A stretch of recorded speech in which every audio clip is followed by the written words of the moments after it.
ओम नमः शिवाय गुरवे सच्चिदानंदमूर्तये निष्प्रपंचाय शांताय निरालंबाय तेजसे। हरिओम प्रभु जी, आज के इस अध्यात्म परिषद में आप सबका स्वागत है। आज का प्रश्न भावनगर से विनुभाई मजीठिया जी का है।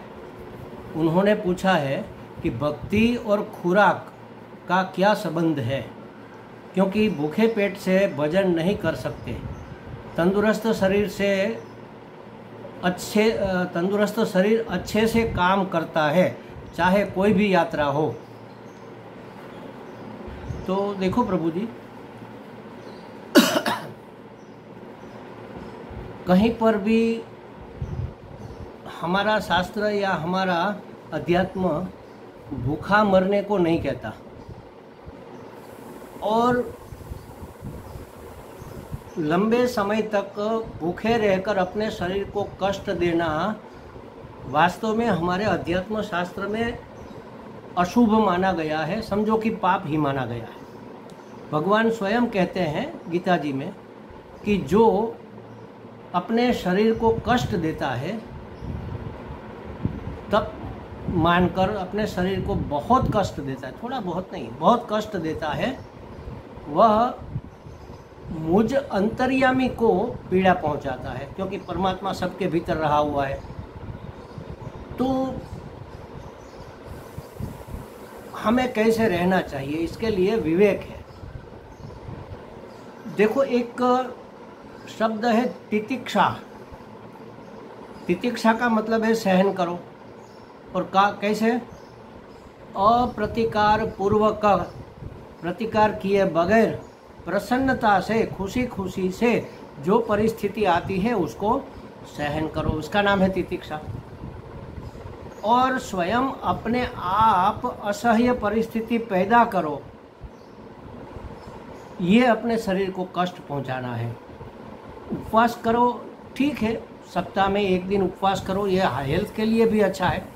इतने से कोई मर नहीं जाएगा, इतनी भूख से अंतर्यामी को कोई पीड़ा नहीं पहुंचेगी, ये अपनी हेल्थ के लिए अच्छा है।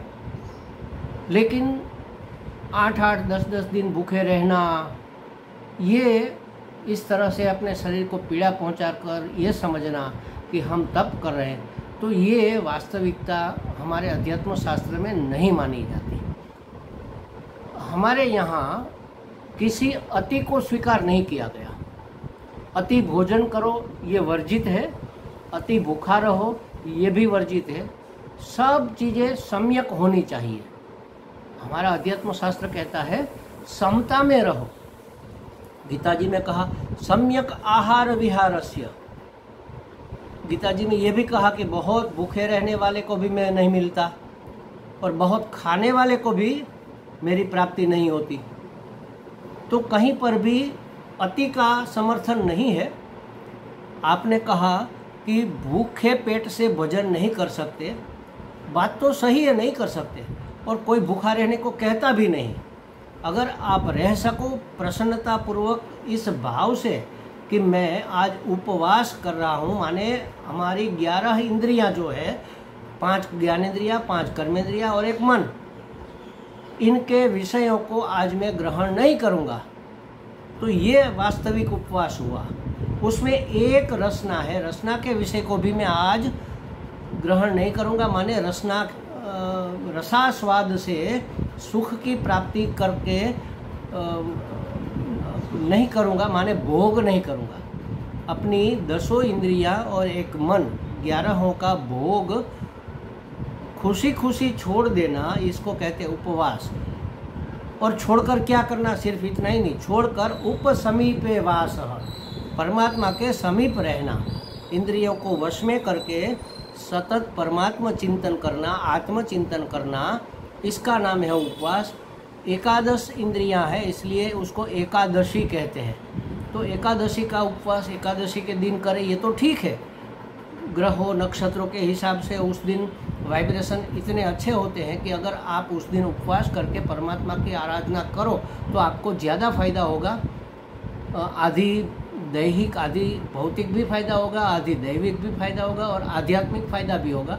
शरीर का, मन का, भाव का शुद्धिकरण होगा, ये तो अच्छी बात है।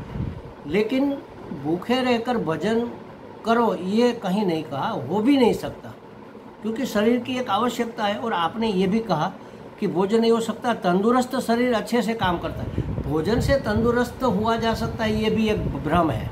और भक्ति कोई काम नहीं है, अध्यात्म भी कोई काम नहीं है, ये हमारा स्वभाव है। अपने स्वभाव में वापस लौटना है। साधना करना अगर कोई काम मान लेंगे तो काम की तो समाप्ति होती है, साधना की कोई समाप्ति नहीं है।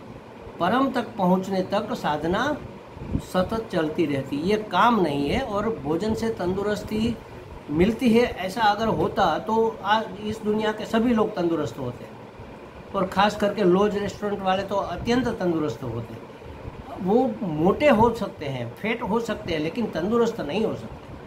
तंदुरुस्ती का और सम्यकता का नियम ये है, सम्यक आहार विहारस्य, माने आपको 4 रोटी की भूख है समझ लो, तो आप 3 रोटी खाओ। मतलब अपने शरीर का, ऐसा कहा है विज्ञान में भी और अध्यात्म में भी, अपने पेट के 4 विभाग समझ लो।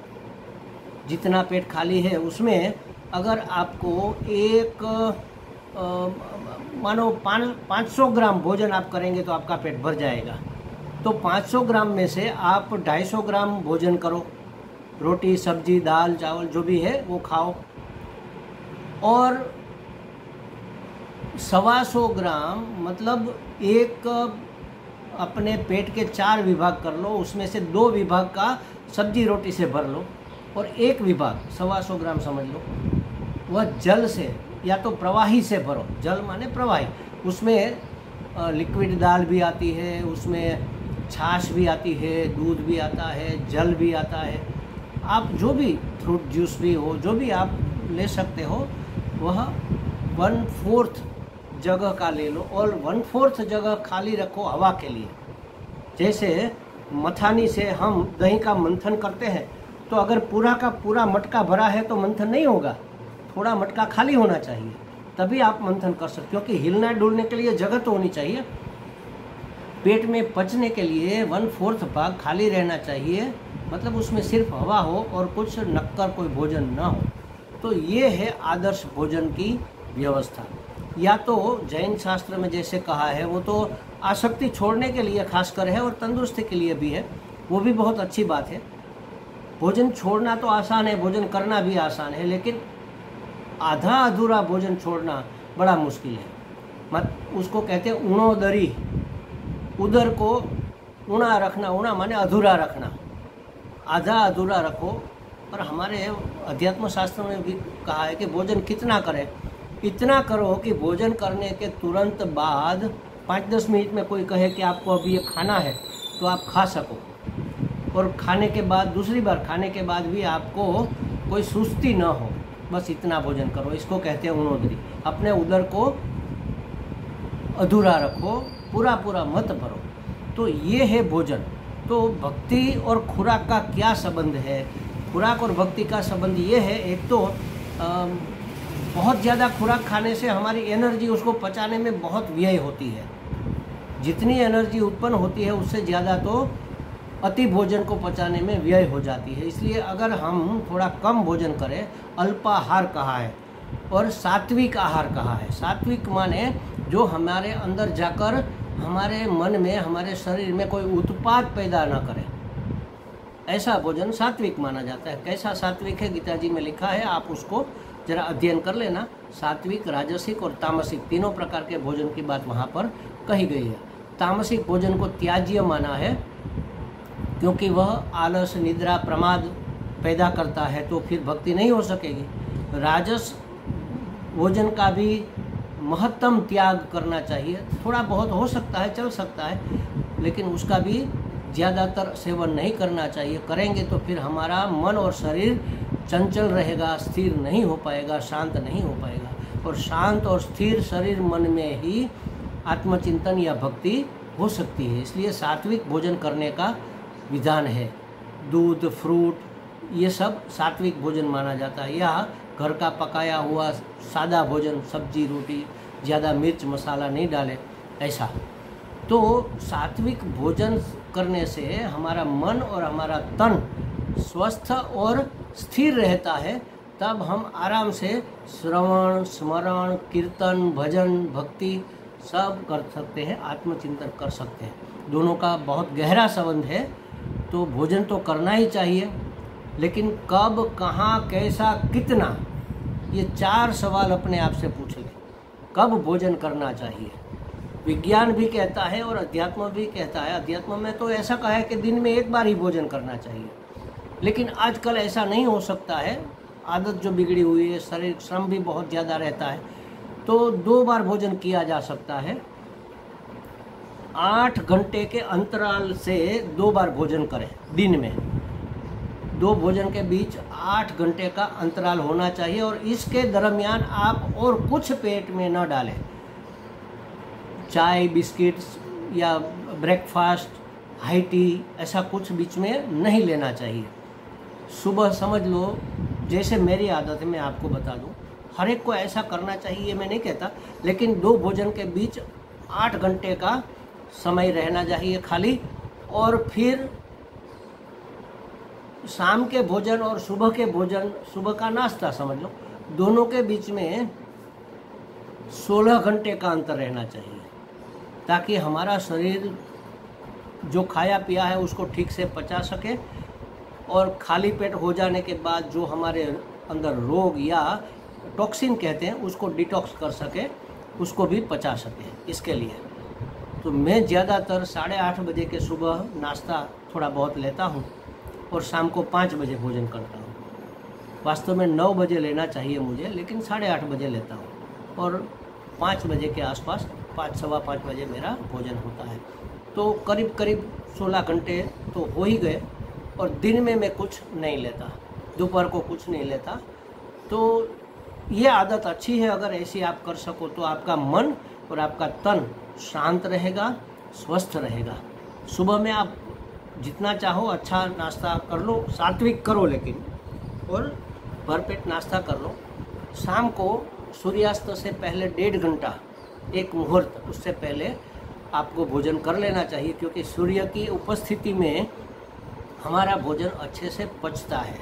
और अगर सूर्यास्त होने को है और या तो हो गया, तो उस समय बहुत से कीटाणु, जीव जंतु हवा में तैरते रहते हैं, जो हमारे भोजन में मिक्स होकर हमारे अंदर जाएंगे और कोई ना कोई रोग पैदा कर सकते हैं। हमारा भोजन भी समझ लो कि सूर्यास्त के बाद करीब करीब 1:30 हो जाता है। तो ऐसी व्यवस्था शास्त्र में बताई गई है, विज्ञान भी इसको स्वीकार करता है। अगर ऐसा भोजन किया जाए तो इसको कहेंगे सम्यक आहार। और सम्यक विहार माने व्यवहार, अपना व्यवहार सम्यक होना चाहिए, अति पर कहीं नहीं जाना चाहिए। अति आलस्य न करे, अति उत्साह न दिखाए, शांति से अपना काम करे और भजन करे। मन में भगवान का नाम स्मरण चलता रहे, भजन चलता रहे। जो कथा सुनी है, जो अध्यात्म का ज्ञान प्राप्त किया है, उसका चिंतन मनन चलता रहे, तो आपकी आध्यात्मिक भक्ति अच्छे से हो सकेगी। तो बिल्कुल भूखा नहीं रहना है, अति भोजन नहीं करना है, बार बार भोजन नहीं करना है, चाहे जैसा भोजन नहीं करना है। कब करना है ये हो गया, कैसा करना है माने सात्विक करना है ये हो गया, कितना करना है ये हो गया, कहाँ करना है ये भी समझना चाहिए।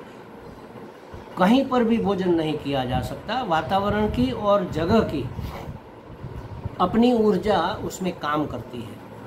खुली गटर के पास एक रेकड़ी खड़ी है, उसमें से आप कोई पाव वाव इत्यादि सैंडविच वैंडविच खा रहे हैं, तो ये अच्छी बात इसलिए नहीं है क्योंकि खुला गटर में तो मक्खियाँ भी रहती है, मच्छर भी रहते हैं, वो आकर आपके भोजन पर बैठे होंगे। जो पका रहा है, जो बना रहा है, शायद उसमें गिर भी गए होंगे, उसने देख लिया तो उंगली डालकर निकाल भी दिया होगा, तो जंतु उसमें अशुद्धि बहुत आ जाती है। तो शुद्ध और पवित्र जगह पर बैठकर शांति से भोजन करना चाहिए, भगवान को अर्पण करके। ब्रह्मार्पणम ब्रह्म हवि ब्रह्माग्नौ ब्रह्मणा उतम ब्रह्मैव तेन गंतव्यम् ब्रह्म कर्म समाधिना, ऐसा अर्पण करके अन्नपूर्णा माता की प्रार्थना करके, अन्नपूर्णे सदा पूर्णे कर प्राण वल्लभे, ये प्रार्थना कर त्याग वैराग्य प्राप्त्यर्थम क्षाम देहि च पार्वती, ऐसी प्रार्थना करके फिर भोजन करो आप। तो ये भोजन भी आपके भजन का काम करेगा, वो प्रसाद हो जाएगा। तो आपकी बात तो सही है, भूखे भजन तो नहीं हो सकता, भूखा रहने का कोई कहता भी नहीं, और भजन को काम भी नहीं समझना चाहिए। और तंदुरुस्त के साथ भी भोजन को जोड़ना ठीक नहीं है। पोषक तत्व मिल जाए बस इतना काफ़ी है। भोजन से तंदुरुस्ती आती नहीं है, बनी रहती है, ये बात बनी रहती है। भोजन माने भगवान ने भी कहा है कि मैं तुम्हारा भरण पोषण करूँगा, लेकिन उसने कहीं ऐसा नहीं कहा कि मैं तुम्हें पिज़्ज़ा खिलाऊँगा। जो तुम्हें आवश्यक है वही खिलाऊँगा, वो खाना चाहिए, खाने लायक वस्तु खानी चाहिए। तो ये हमारे विवेक के ऊपर, हमारी समझ के ऊपर आधारित रहता है। हमें लगता है विनू भाई जी को कुछ स्पष्टता हो गई होगी। हरि